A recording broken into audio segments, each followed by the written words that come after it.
안녕하세요. 징징이 지리 한만성입니다. 여러분들 오늘은 네 번째 시간이 되겠고요. 여러분들 구독과 좋아요, 알림 버튼 눌러주시면 좋겠습니다. 자, 그러면 이제 여러분들 이거 내용 들어가기 전에 저번 시간에 이어서 한번 얘기해 볼게요. 저번에 우리가 기후가 끝났죠? 가장 중요한 또 지형, 문화. 이거 지리는 알다시피 흐름이 없어요. 그러니까 자기가 안 되는 부분부터 정리하시면 되고요. 어제도 올라온 질문 보니까 어느 단원에 대한 건 제가 포기할 것 같은데 어떻게 해야 됩니까? 그런데 끝까지 잡으세요. 왜? 통계 자료가 중요하거든요. 오늘 바로 들어갈 부분이 뭐가 되냐면은 이 인문지리 쪽에서 가장 중요한 자료들이 나오게 됩니다. 그래서 이 자료는 일부는 올려드릴 수 있는데, 자, 뭐가 나오는지 딱 정확하게 한번 찍어보도록 하겠습니다. 자, 그럼 한번 들어갈게요. 자, 저번 시간이 편의상 9번까지 갔기 때문에 자, 10번으로 들어갑니다. 바로 자원이에요. 그래서 우리 자원은 여기 보다시피 이렇게 4개로 묶여지게 되는데, 크게 자원은 우리가 먹고 있는 식량 자원, 그 다음에 쓰고 있는 에너지 자원, 이렇게 나눠지게 됩니다. 자, 그럼 이건 시험에 정해져 있지만 요즘 시험에 업그레이드가 됐습니다. 왜 그러냐면 식량 자원에 우리가 식량 자원 모르지 않죠? 쌀, 그 다음 밀, 옥수수. 자, 이걸 시험에 역시 계속 똑같은 얘기인데 대륙별로 내게 되고요. 또 국가별로도 줍니다. 예를 들어서 식량에서 우리 쌀 같으면 어느 나라가 제일 많이 생산하느냐? 중국하고 인도예요. 자, 이건 아시죠? 자, 그 다음에 옥수수는?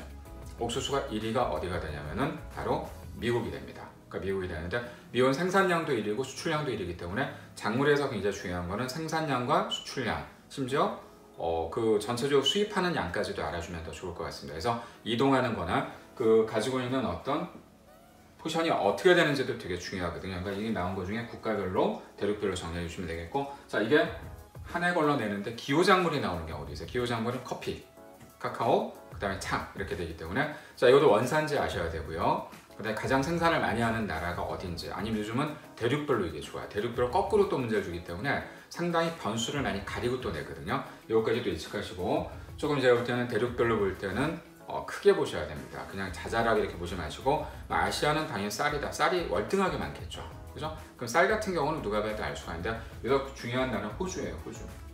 호주가 나왔을 때 호주는 밀이 되게 강합니다.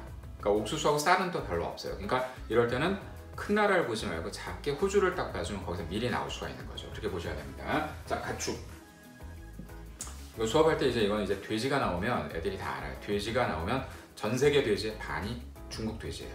그죠? 그 중국이 반을 딱 생산하고, 그다음에 나머지 소는 우리가 의외의 나라가 있는데, 소 1위가 어디냐면 브라질, 2위가 되게 신기하게도 힌두교를 믿는데 인도가 2위가 됩니다. 그러니까 이것도 순위별로 정리하셔야 되고요. 자, 그다음에 또 하나 이제 가축 양이 되겠죠. 양도 1위가 어딜까요? 양 1위가 우리는 호주나 이런 나라로 알고 있는데 양 1위도 중국입니다. 뭐 거의 중국의 허락을 다 받아야 1위가 돼요. 그러니까 중국이 대부분 1위가 많이 되는 게 많으니까 이것도 시험에 나올 수 있는 확률이 높고요. 자, 그 다음 이제 제가 한국지리 할 때도 찍을 때 말씀드렸지만은 요즘에 대세는 자원입니다. 특히 자원에서 상당히 어려운 자료를 쓰기 때문에 여기서 한 문제를 틀리면 1등급이 47, 48이 되는 거고, 맞으면 이제 50이 되는 거고, 자, 이렇게 해서 이게 어떻게 나오냐에 따라 달라지기 때문에 1차 에너지도 역시 생산량에 대한 게 대륙별로, 아까 위에 얘기했던 똑같은 형태입니다. 대륙별, 국가별로 이제 정리가 되기 때문에, 자, 1차 에너지의 세 가지가 뭐 있습니까? 바로 석유, 천연가스, 그 다음에 이제 석탄. 석탄은 쉬워요. 석탄도 역시 중국이 절반 이상 다 생산하고 소비하지만은 그러니까 환경 오염도 제일 심하겠죠. 그렇다면 중요한 건 뭐냐면은 나머지 천연가스하고 석유가 비슷하기 때문에 이걸 가르는 방법이 있습니다. 바로 천연가스를 잡을 땐 이란하고 카타르를 꼭 잡으세요. 그 나라가 나오는 순간 이거는 생산해서 천연가스가 되는 거야, 이렇게 알 수가 있으니까 그걸로 보시면 되겠고, 자, 신재생 에너지는 최근에 제가 한국지리에서 내지는 세계지에서 되게 중요하다고 보는 이유가 바로 새롭게 들어왔잖아요. 그래서 통계가 바뀌었어요. 여기서 꼭 알아주세요. 통계가. 자, 예전의 그림이나 예전의 통계 자료 보면 틀립니다. 공부하고 틀려요. 자, 올해 바뀐 게 하나 있어요. 중국이 1위가 되는 게 되게 많아졌습니다. 풍력, 태양광, 수력. 자, 이런 건 중국이 다 1위가 된 거예요. 자, 미국이 1위가 되는 건 뭐냐면 바이오하고, 뭐 이제 여기는 신재생은 아니죠. 원자력이 또 1위가 될 수 있고, 미국이 또 하나 1위가 있죠. 지열발전소. 그러니까 거의 중국과 미국이 나눠 먹는다고 보시면 돼요. 그래서 신재생 에너지는 여기서 이렇게 나올 수가 있는 거고, 자, 따라서 제가 볼 때는 아마 거의 승부처로 1, 2등급 가르는 건 여기라고 봐요. 이걸 잘 보시고, 자, 14번 공업. 공업은 한 문제가 나옵니다. 보통 공업은 쉽게 나왔었고, 심지어 무슨 용어 물어보는 것도 있었는데, 자, 이거는 이제 세계 지도를 펼쳐놓고, 첨단 산업이 강한 지역이 어딘지 공통점을 물어봐 달라든지, 아니면 전통, 적환제, 그 다음에 또 하나 첨단의 비교를 한다든지 이렇게 나올 가능성이 되게 커요. 그래서 각각 나라들마다 이제 전통적인 공업이 강했던 미국을 중심으로 많이 냈었거든요.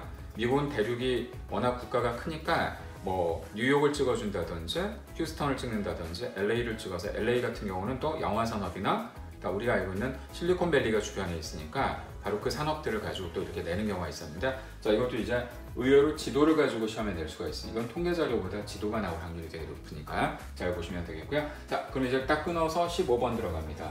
15번은 인구예요. 자 인구는 마음 먹고 내면 유일하게 계산 문제로 낼 수 있는 거거든요. 근데 요즘에 지리가 자꾸 난이도를 떨어뜨려요. 왜냐면 자꾸 빠져나가니까 애들이 그나마 어렵게 내면 또 안 한다 그래서, 자 그래서 요즘 계산 문제를 많이 생략을 하는데, 자 바로 인구 파트에서 나오는 게 한국지리, 세계지리 공이 총부양비가 가장 중요합니다. 공식 알아두시고요. 각 나라들마다 어떻게 되는지 보셔야 하는데, 총부양비는 무조건 수치가 낮아지면 청장년층이 올라가는 거예요. 이건 꼭 계산하셔야 되고요. 자 그리고 또 하나, 노령화 지수. 노령화 지수는 노인들이 많으면 아무래도 잘 사는 나라들이 될 수밖에 없죠. 노인만 많아서는 안 되겠지만, 자 그래서 요거 이제 계산할 수 있는 어떤 능력을 키워주셔야 되니까 이거는 국가별로 아마 비교가 들어갈 겁니다. 그리고 가장 주의해야 될 게 삼각좌표로 나올 수 있다는 거. 이렇게 해서 유소년, 청장년, 노년 이렇게 나눠줄 수가 있으니까 이렇게 구분하시면 되겠고, 자 하나 더 인구. 요즘에 꼭 하나 내는 게 이거죠.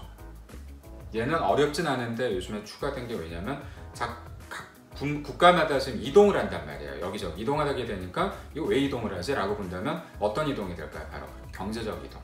못 사니까. 그러니까 우리 바로 저번에 제가 말씀드린 시리아 같은 나라는 어때요? 살 수가 없어요.